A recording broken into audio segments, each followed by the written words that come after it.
Hello, good morning guys. আজকে 14ই ফেব্রুয়ারি, Valentine's day. So প্রতি বছরের মতো আজকেও আমি আমার ওয়াইফ এবং আর্স্টওয়াইল গার্লফ্রেন্ড এর সাথে বেরিয়ে পড়েছি ভ্যালেন্টাইন্স ডে সেলিব্রেট করতে। বাট এবার কিছু ডিফারেন্ট করছি। আমরা এবার কোনো রেস্টুরেন্টে গিয়ে ভালো মন্দ খেয়ে চলে আসবো না।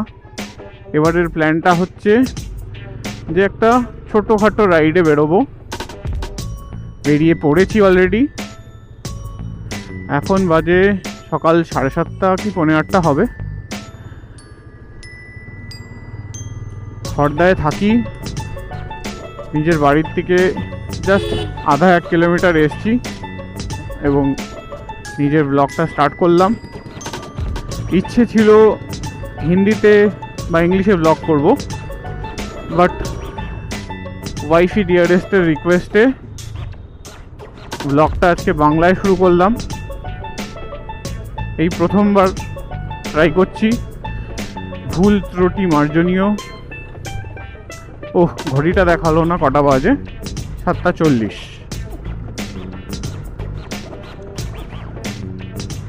আজকে কোথায় যাব সেই ব্যাপারটা আমি আমার বউয়ের কাছে সিক্রেট রেখেছি। আপনাদের কাছে সিক্রেট রাখতে পারবো কি না জানি না, হয়তো থাম্বনেলে থাকবে বা ভিডিওর টাইটেলে থাকবে, কিন্তু যদি না থাকে তাহলে আপনাদের কাছেও সিক্রেট রইল যে আজকে আমরা কোথায় যাচ্ছি। আপাতত রেল লাইনে দাঁড়াই, কিছুক্ষণ ওয়েট করি গেটটা খুলবার।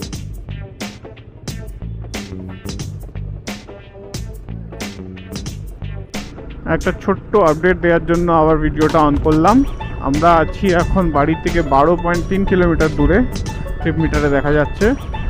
আর বালি ব্রিজ ক্রস করছি। বালি ব্রিজ ক্রস করার সময় ভিডিও তোলাটা ম্যান্ডেটরি, বিকজ এটা ক্রস করার সময় আমরা বোঝাতে পারি যে আমরা কলকাতা ছেড়ে বেরিয়ে গেলাম।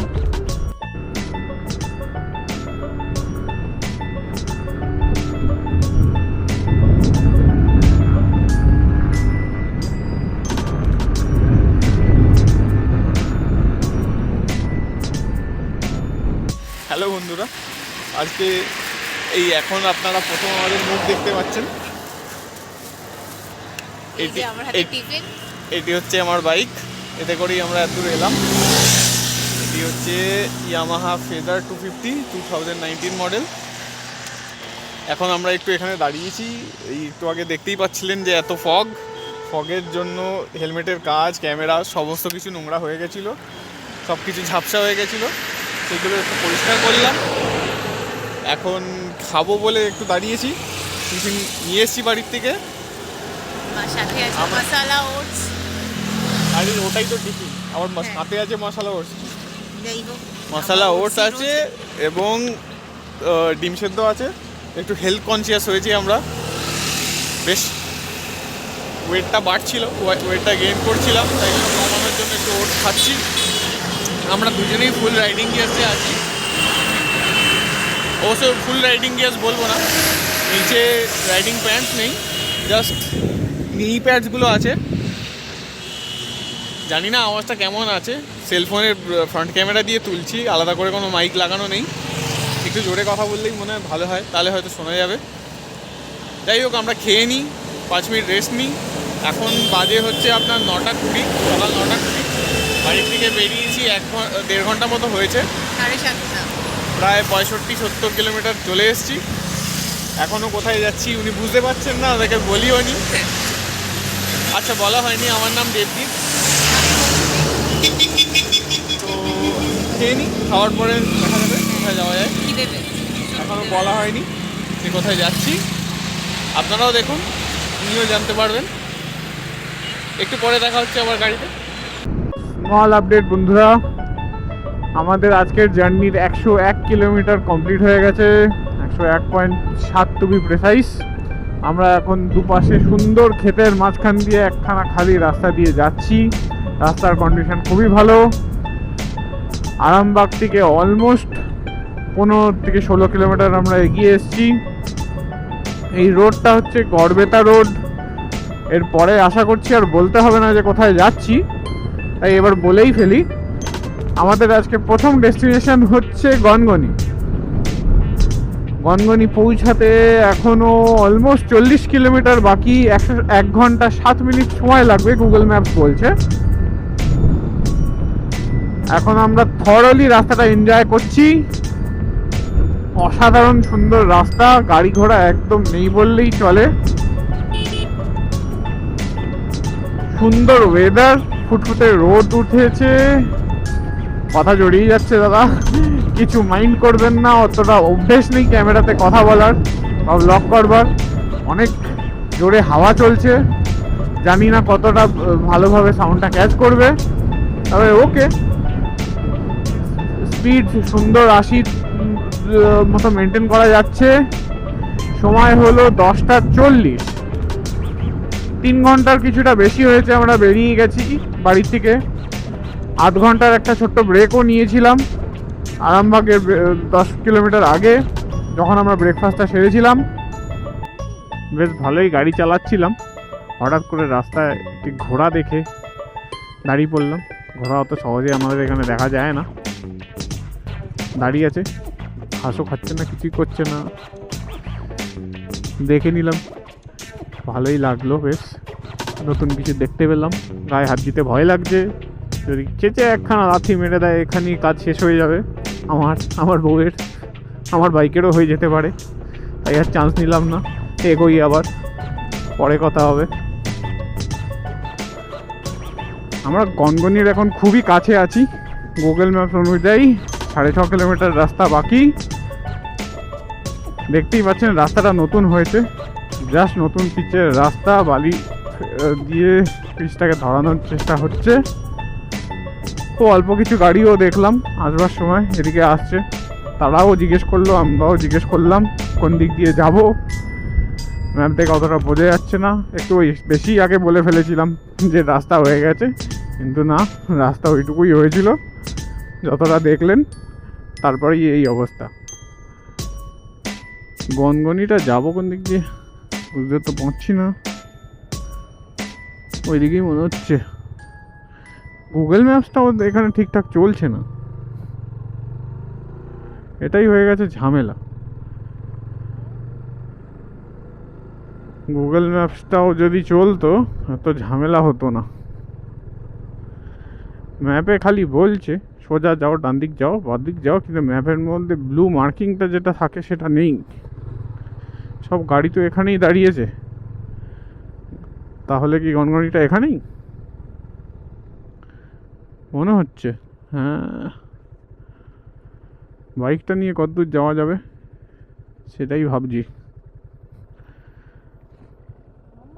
হ্যালো বন্ধুরা, আমরা পৌঁছে গেছি গনগনিতে। সিঁড়ি দিয়ে নামছি, এখন নদীর কাছে যাচ্ছি। এই সেই সিঁড়ি, বেশ ভালো। খাড়াই রাস্তা, খাড়াই সিঁড়ি, ভীষণ রোদ উঠেছে, চোখ ঝলসে গেল। চশমা পরাটা বাধ্যতা, উপায় নেই। তবে ভালো লাগছে, ছবি ভালো আসবে, এইটুকু তো রোদটার জন্য কনসিডার করতেই হবে। আসল জায়গাতে পৌঁছে গেছি সকাল থেকে। অলমোস্ট কতক্ষণ গাড়ি চালিয়েছি একটু, মোটামুটি কতক্ষণ লাগলো? 4.5 ঘন্টা, 4.5 ঘন্টা লেগেছে কলকাতা থেকে এখানে আসতে। মাটির রাস্তা, ওরে বাবারে, এখান থেকে নামতে গেলে তো নিচে সোজা। দাঁড়ান একটু দেখাই আপনাকে, দেখুন ব্যাপারটা কতটা ঢালু। ল্যান্ডস্কেপটা দেখুন, আমি নিজেও দেখিনি অবশ্য এরকম ল্যান্ডস্কেপ কোনো দিন, ছবিতে ছাড়া। খুব রিস্কি ব্যাপার, খুব ঢালু জায়গা, একদম সোজা নিচে পড়ে গেলে।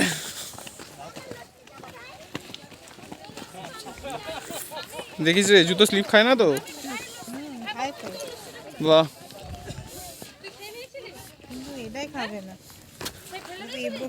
নামছি কোনো মতে, দেখি এই পাশটা দিয়ে নামি। ওটা সিঁড়ি নাকি? ওটা অন্য কিছু। পড়ে যাস না বাবা।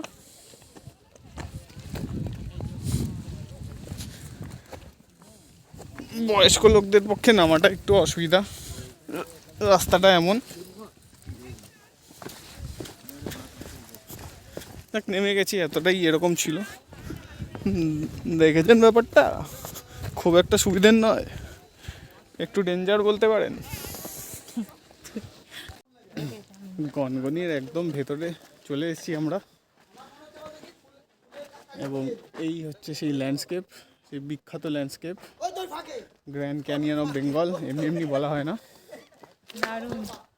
আমি তো যেরকম দেখেছিলাম ভিডিওতে, একটু ফটো তুললাম আমরা। ম্যাডাম একটু হলে স্লিপ খেয়ে চলে যাচ্ছিলেন, সেই ফটোটাও ভালোই আসতো বেশ, সেটাও আপনাদের দেখাতাম, কিন্তু পড়লেন না।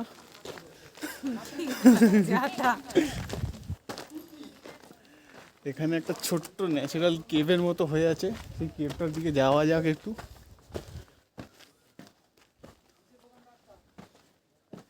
স্লিপ খেতে খেতে কতদূর পৌঁছে গেলাম। একটু ঠান্ডা কেভটার ভিতরটা। উপরটা দেখুন, ছাদটা খোলা, কিন্তু আবার ন্যাচারাল একটা কেভ হয়ে আছে, মাড ওয়ালস। ওই দিক থেকে একটা ভালো ফটো নিলে, এখানে দাঁড় করিয়ে একখানা ভালো ফটো নেওয়া গেলে ভালোই হতো। হবে, এখন সবই হবে। আছি এখানে আরও আধ ঘন্টা। আধ ঘন্টাতে কিছুই হবে না। কতক্ষণ লাগবে তাহলে ম্যাডাম? একটু ভালো ফটো তুলতে হবে। উফ, বয়স হচ্ছে, আনফিটনেস বাড়ছে একটু আধটু। পাহাড়ও বলা চলে না, ছোট ছোট ঢিলায় উঠতে গিয়ে। আমাদের হাতে অনেক কিছু আছে, যেমন হেলমেট, রাইডিং জ্যাকেট। দেখাও কি কি আছে। এই যে রাইডিং জ্যাকেট এক হাতে হেলমেট, ফোন, সবকিছু ক্যারি করছি, সেই জন্য আরো বেশি আমি একখানা ফোন, এক হাতে হেলমেট, রাইডিং জ্যাকেট গায়েই পড়ে আছি, খুলিনি। আস্তে আস্তে জায়গাটা ঘুরে ফিরে দেখি, এক্সপ্লোর করি একটু। এখানে মোড়েম পাথর।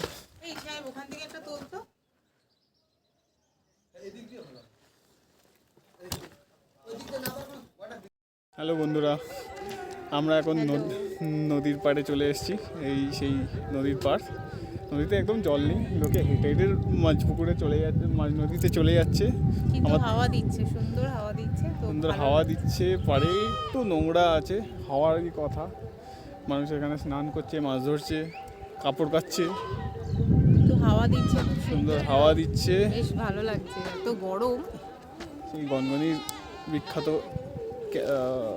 ক্যানিয়নটা হচ্ছে সেই পেছনে, কিন্তু লোকে ইরিটেটিং সাউন্ড করছে, প্লিজ ইগনোর করবেন।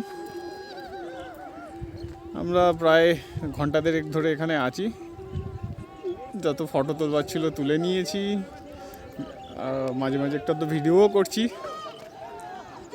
কেমন তাকানো খুব মুশকিল হয়ে যাচ্ছে, ভীষণ রোদ। ভাগ্যে সেটা ছিল, সানগ্লাস ছাড়া হতো না, চোখ বন্ধ করেই ঘুরতে হতো। ভাবছি এখান থেকে এবার রওনা দিই। কোথায় যাবো এবার সেটা একটু পরে জানা যাবে, আপনারাও একটু পরে জানতে পারবেন। তো এখন আমরা একটু রওনা দিই এখান থেকে। ঘন্টা দেড়েক থেকেছি, এখন বাজে 1টা। দুপুর 2টো হলে লাঞ্চটাও সেরে ফেলবো, দেখা যাক। এখানে নেমে যেতে ইচ্ছা করছে। এই সেই নদীর জলে নেমে যাওয়ার কথা বলছেন ম্যাডাম। নেমে যাওয়া যায়, কিন্তু জামা কাপড় নেই, নাহলে আমিও বলে দেখতাম একবার। বাহ, এনজয় করছেন দাদারা আমাদের প্যাক মারছে। হ্যাঁ, যাই হোক, বেরোই এবার। তো এখনকার প্ল্যান হচ্ছে নারাজোল রাজবাড়ি যাওয়ার। আগেই আপনাদের বললাম, আমার গুগল ম্যাপটা ঠিকঠাক কাজ করছে না, বুঝতে পারছি না ঠিকঠাক অনেক জায়গাতেই। সো অনেক কষ্টে সৃষ্টে এগোচ্ছি। নারাজোল রাজবাড়ি যদি সুস্থভাবে পৌঁছে যেতে পারি, তাহলে আবার ওখানে গিয়ে রেকর্ডিং হবে। তার আগে কোনো একটা জায়গায় দাঁড়িয়ে খাওয়ার ইচ্ছা আছে। 1:30 বাজে, মোটামুটি 2টো, 2:15 বাজলে দুপুরের খাবারটা সেরে ফেলবো। এখনই খেয়ে নিতে পারতাম, তবে এখনও খিদেটা পাইনি। সেই সকালবেলা 9:15টায় বসলাম খেতে, প্রায় 10:15 অবধি খাওয়া দাওয়া চলেই ছিল, এখনও ঠিক খিদেটা পাইনি। যাই হোক, পরে হয়তো যখন পাবে তখন খাবোক্ষণ, খেতে তো হবেই। দুপুরের খাবারটাও নিয়ে এসেছি বাড়ি থেকে। আমি একটু চরম ডায়েটে আছি, তাই জন্য ফলাহার করব, আর আমার মিসেস একটু কম সম ডায়েটে আছেন, তাই পরোটা খাবেন, আলুর পরোটা। হ্যালো বন্ধুরা, আমরা গনগনি থেকে প্রায় 1 ঘন্টা আগে বেরিয়েছি। এখন বাজে বেলা 2:30। এক জায়গায় একটা দোকানের বাইরে দাঁড়িয়ে, এরকম একটা বন্ধ দোকানের বাইরে একটা বসার জায়গা রয়েছে, এখানে বসে আমরা ঠিক করলাম যে দুপুরের খাবারটা সেরে ফেলি। ম্যাডাম পরোটা খাচ্ছেন, বাড়ি থেকে নিয়ে এসছেন। পরোটার মধ্যে কী পুর দিয়েছেন? সবজি দিয়ে পুর দিয়েছেন। আমার জন্য এই ফল রয়েছে, 4 রকমের ফল। এগুলো খেয়ে এই দোকানটার থেকে কিছুক্ষণ পর আমরা আবার রওনা দেবো। নাড়াজল রাজবাড়ি বলে কোনো একটা রাজবাড়ি আছে, সেটাই পথে পড়ে, সেই রাস্তাতেই যাচ্ছি। এখনও 20-22 কিলোমিটার রাস্তা বাকি, কিন্তু মাঝপথেই খাবারটা সেরে ফেলি। চলুন, একটু পরে আবার বাইকে দেখা হবে, আপাতত খাবারটা সেরে ফেলি। নাড়াজোল রাজ কলেজ পৌঁছে গেছি, এটা হচ্ছে সেই গেটটা। হ্যাঁ, স্থাপিত 1966 সাল। অসাধারণ ব্যাপার স্যাপার, পুরনো ভগ্নাবশেষ রয়েছে কলেজটার। অবশ্যই এখানে পড়াশোনা হয় না, তবে ঢুকে একবার দেখলাম আর কি কেমন লাগছে ব্যাপারটা। ওই দিক দিয়ে ঢুকে এদিক দিয়ে বেরিয়ে এলাম। বন্ধ হয়ে গেছে অবশ্যই, অত ঘাবড়াচ্ছিস কেন? কে জানে উনি একাই পড়তো বোধহয় রাজা। এইটা মনে হচ্ছে রাজবাড়িটা, এটাই রাজবাড়িটা হবে। সব কলকাতা সাইডের গাড়ি, দাঁড়িয়ে দেখি। রাজবাড়ির এন্ট্রেন্স এত ছোট কি করে হয়? হ্যাঁ বলছি, রাজবাড়ির এন্ট্রেন্স এত ছোট কি করে হয়? রাজার কি গাড়ি ঠাড়ি ছিল না? এটা পুলিশ ক্যাম্প হয়ে গেছে দেখছি।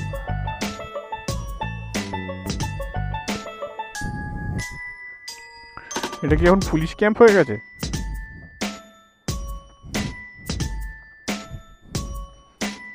তাই তো মনে হচ্ছে। সামনে টিউশনও পড়াচ্ছে বোধহয়। কি দেখতে এসেছিলাম, কি দেখছি? থামগুলো দেখেছিস? পুলিশ ক্যাম্প হয়ে গেছে মানে তুলে এনেছে অ্যাক্সিডেন্ট কেস। হ্যালো বন্ধুরা, আমরা নাড়াজোল রাজবাড়িতে চলে এসেছি। এইটা হচ্ছে সেই রাজবাড়ি। ম্যাপে দেখেছিলাম, কিন্তু দেখে ঠিক স্যাটিসফাইড হলাম না। আমার মিসেসের তো একদমই স্যাটিসফ্যাকশন হলো না, কান্নাকাটি শুরু করে দিয়েছে। রাজবাড়িটা এখন পুলিশ ক্যাম্পে পরিণত হয়েছে। এই থামের মধ্যে লেখা রয়েছে পুলিশ ক্যাম্প, দেখা যাচ্ছে কিনা জানি না। সামনে ভাঙাচোরা কন্ডিশনে কিছু বাইক পড়ে আছে, কিন্তু এসেছি যখন এত দূর, একবার ক্যামেরাটা অন করা দরকার ছিল, তাই করলাম।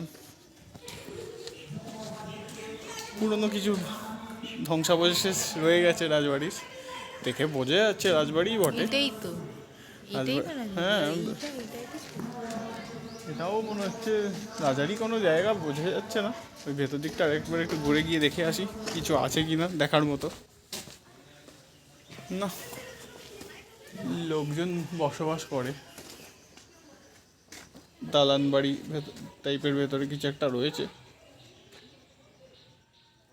দেখা যাচ্ছে কিনা জানি না।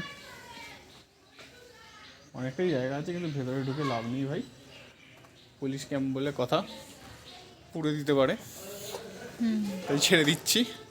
ওই দিকটা আরেকটা হাওয়া মহল জাতীয় কিছু রয়েছে, সেটাও একটু দেখতে যাব। রাজবাড়ির ইতিহাস সম্পর্কে আমি বিশেষ কিছু জানি না, একবার জানতে হলে একবার গুগল খুলে দেখে নেবেন। হ্যাঁ, এত দূর থেকে যখন এসেছি তাই একবার একটু ক্যামেরাটা অন করলাম। এখানে একখানা মঞ্চ মতো কিছু একটা আছে, স্টেজ জাতীয়, সেটাও একবার একটু দেখুন, পাশ দিয়ে দেখা যাচ্ছে। বলতে বলতে হাওয়া মহলে চলে এলাম, হাওয়া মহলের গেট, কিন্তু সামনে যেতে ইচ্ছা করছে না। ফেয়ারিংওয়ালা গাড়ি, একটা বল লেগে গেলে ফেয়ারিংটা ফেটে যেতে পারে। দূর থেকে দেখুন দাদারা দিদিরা, দূর থেকে যা দেখা যায় দেখুন। না, নামতে ইচ্ছা করছে না, ভেতরে যাওয়ার রাস্তাও নেই, দরজা বন্ধ আছে। যতটা দেখা যায় এখান থেকে দেখে নিন, তারপরে বেরিয়ে পড়ি। বালির ওপরে চলে গেছিলাম, চাকাটা ফাঁস করে slip। হাওয়া মহলটা কি আমার বউ জিজ্ঞেস করছে, আপনারা কেউ জানলে একটু বলবেন, আমারও জানা নেই। আচ্ছা, এবার এখান থেকে খিরাই যাব, ম্যাপটা সেট করে নেওয়া দরকার। মনে হচ্ছে ওইদিকে একটি পুকুর আছে, তবে পুকুর দেখে কি হবে, নাকি? বন্ধুরা, আজকে সারাদিন এই প্রথম চান্স পেলাম হাইওয়েতে ওঠার, এবং এই প্রথম চান্স পেলাম একটু হাই স্পিডে গাড়ি চালানোর। তাই জন্য লোকটা সামলাতে পারলাম না এবং একটু হাই স্পিডে চালিয়েই ফেললাম। দেখতেই পাচ্ছেন হয়তো স্পিডোমিটারটা, বাট এরকম স্পিড ব্রেকার রাস্তার মাঝখানে আছে, কিছু করার নেই তার জন্য। চলো টানি একটুখানি টেনে নিই, একটুখানি মজা তো করে নিই, সারাদিন তো করতে পারিনি। হবে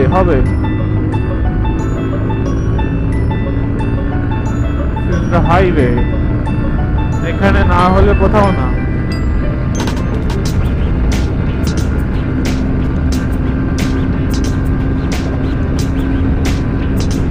এটারও একটু দরকার আছে,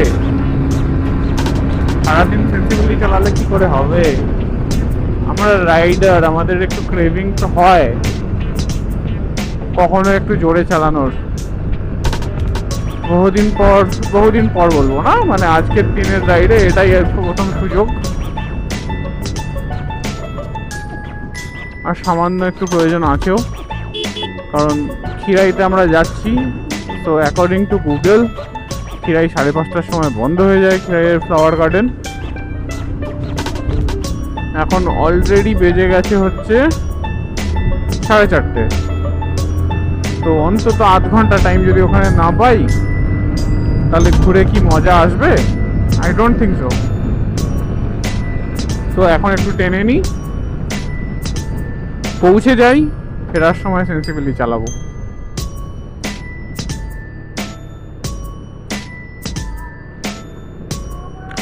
ঠিক আছে, আগে পৌঁছে যাই, তারপর আবার না হয় দেখা হবে। এখন ক্যামেরাটা বন্ধ করলাম। দেখুন কোথায় এসে ক্যামেরাটা অন করলাম, তাহলে শেষ পর্যন্ত খিরাই পৌঁছে গেছি আমরা। এই যে আমার ওয়াইফ পেছনে বসে আছে, তো গ্যাদার বাগান দেখতে পাচ্ছি, অসংখ্য ফুল, সাথে অজস্র মানুষ দেখতে এসেছে। আমরা কি এখানেই দাঁড়াবো না অন্য কোথাও যাব, ঠিক বুঝে উঠতে পারছি না। গুগল ম্যাপসে যা দেখাচ্ছে, এখান থেকে আরও 3.5 কিলোমিটার যেতে হবে। কোথায় যেতে হবে জানি না। হ্যাঁ, এখান থেকে কোনো একটা ফ্লাওয়ার গার্ডেন দেখাচ্ছে 3.5 কিলোমিটার দূরে, কিন্তু আমি তো যা দেখতে পাচ্ছি এটাই ফ্লাওয়ার গার্ডেন। আমরা ভাবছি এখানেই একবার নিয়ে নেমে ঘুরে আসি নাকি। গাড়িটা ঘুরিয়ে নিই, একবার এখান থেকেই ঘুরে আসি। হ্যালো বন্ধুরা, আমরা এখন খিরাইতে চলে এসেছি। পেছনে বাগান দেখতে পাচ্ছেন, চন্দ্রমল্লিকা, গোলাপ, অজস্র লোক। ওই ওপর থেকে দাঁড়িয়ে তুলেছিলাম ভিডিওটা। অজস্র লোক, অজস্র ফুল।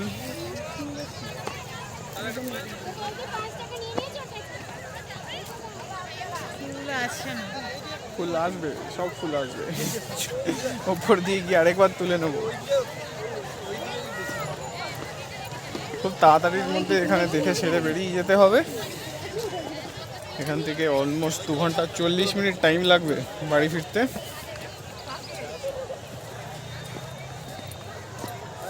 ভ্যালেন্টাইন্সদের দিনটাই বেছে নিয়েছি খিরাই আসার জন্য। অসম্ভব ভিড়। আমি দেখে নিই ওখান থেকে হলুদ গেলে। আমার ওয়াইফ মাঝে মাঝে ভুলভাল গলিতে ঢুকাচ্ছে, যেখান দিয়ে কোথাও বেরোতে পারছি না, আবার ব্যাক করতে হচ্ছে। আর কি বলবো, এর পেছন পেছন ঘুরলে আর আজকে কোথাও যেতে পারবো না, খালি এদিকটা যাবি আর ওই দিকটা যাবি করছে।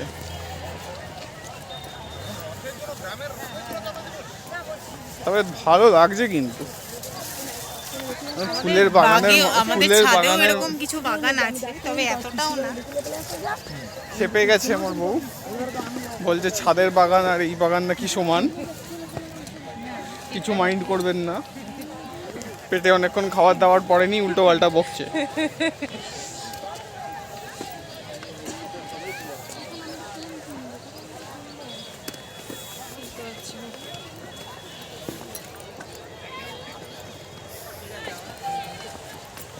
এখন অবশ্য ফুলের সিজনটা চলে যাচ্ছে, ফেব্রুয়ারি 14 তারিখ, শীত চলে গেল, আর ফুলের সিজন কতদিনই বা থাকবে।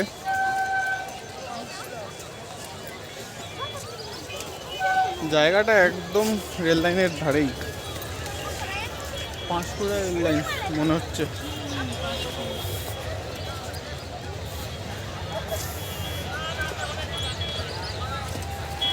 কোথায় যাচ্ছে এ নিয়ে আর আমি পেছন পেছন কেনই বা যাচ্ছি বুঝতে পারছি না। পেছন দিয়ে সরে গেলে ভালোই হয়, একা একা ঘুরুক একটু। মুখটা অন্ধকার আসছে, আলো চলে যাচ্ছে আস্তে আস্তে। আলো একটু ঠিক হলো এবার। আজকের দিনে এই ফার্স্ট বাইরে কিছু খাচ্ছি আমি, ডিমের অমলেট, তাও হেলদি, তেলে ভাজা তবুও ডিম বলে কথা। ইনি একটু আগে ফুচকা খেয়েছেন, আমার আইসক্রিমও খেয়েছেন। তা আমার এই ফার্স্ট আজকে বাইরে খাওয়া, এটা ফার্স্ট জিনিস। টেস্ট করি, ডিম খাই, ডিম খাওয়া ভালো, রোজ 2-4টে খাওয়া উচিত।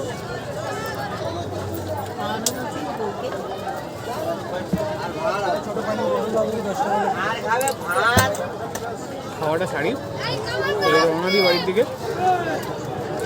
এখন বাজে হচ্ছে 5টা 20, চাই না দেখি কখন পৌঁছে। 9টা বাজবে ফিরতে ফিরতে, 9টা বাজবে। চলুন এরপরে খেয়ে দিয়ে উঠে গাড়িতে আবার দেখা হবে। হ্যালো বন্ধুরা, আমরা এখন খিরাই থেকে বেরিয়ে পড়েছি। এখন সময় হচ্ছে 5টা 40। ম্যাপ সেট করা রয়েছে বাড়ির জন্য, সময় দেখাচ্ছে 2 ঘন্টা 38 মিনিট লাগবে। 96 কিলোমিটার মতো রাস্তা বাকি, আরও 2 কিলোমিটার আগে স্টার্টটা করেছিলাম। 96 কিলোমিটার রাস্তা বাকি আছে। 96 কিলোমিটার আশা করছি যে সময় দেখাচ্ছে তার মধ্যে, বাস তাই সময়ের মধ্যেই পৌঁছে যাব। বাড়ি গিয়ে আর ব্লগ এন্ড করতে ইচ্ছা করবে না, তাই এখনই ব্লগটা এন্ড করে দিচ্ছি। যদি ভালো লেগে থাকে তাহলে please like, share and subscribe. আমি জানি এটা বলতে হয়, এত দূর যদি চলে এসেই থাকেন ভিডিওতে, তাহলে প্লিজ লাইক, শেয়ার, সাবস্ক্রাইব করে দেবেন। Thank you for watching this video. দেখা হচ্ছে তাহলে পরের ভিডিওতে। Bye for now.